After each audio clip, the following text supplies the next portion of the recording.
షేర్షా కాలంలో ఉపయోగించిన బంగారు నాణెం. షేర్షా కాలంలో ఉపయోగించిన బంగారు నాణ్యానికి ఏమని పేరు అంటే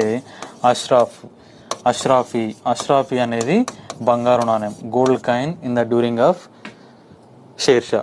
నెక్స్ట్ దామ్ అనేది వెండి రూపాయి నాణం. దామ్ అనేది వెండి రూపాయి నాణం. ఇది చాలా ముఖ్యమైనది, ఎందుకంటే గుర్తుంచుకోండి, ఈ దామ్ అనే వెండి నాణం 1835 వరకు అమల్లో ఉంది. 1835 వరకు అమల్లో ఉంది.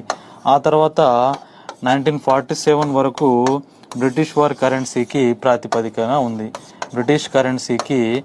1947 వరకు బ్రిటిష్ కరెన్సీకి ప్రాతిపదికన ఉన్నది కూడా ఏంటంటే దామ్ అనే వెండి నాణ్యం. అయితే ఇది పూర్తిగా రూపాయి నాణ్యం. దీని యొక్క బరువు ఎంత అంటే 180 గ్రేస్లు ఉంటుంది. 180 గ్రేస్లలో 175 గ్రేస్లు ఇక్కడ సిల్వరే ఉంటుంది. అంటే పూర్తిగా ఇది వెండి రూపాయి నాణ్యం. 1835 వరకు అమల్లో ఉంది. ఆ తర్వాత బ్రిటిష్ కరెన్సీకి కూడా ప్రాతిపదికగా పనిచేసింది ఏంటంటే దామ్ అనేది వెండి నాణ్యం.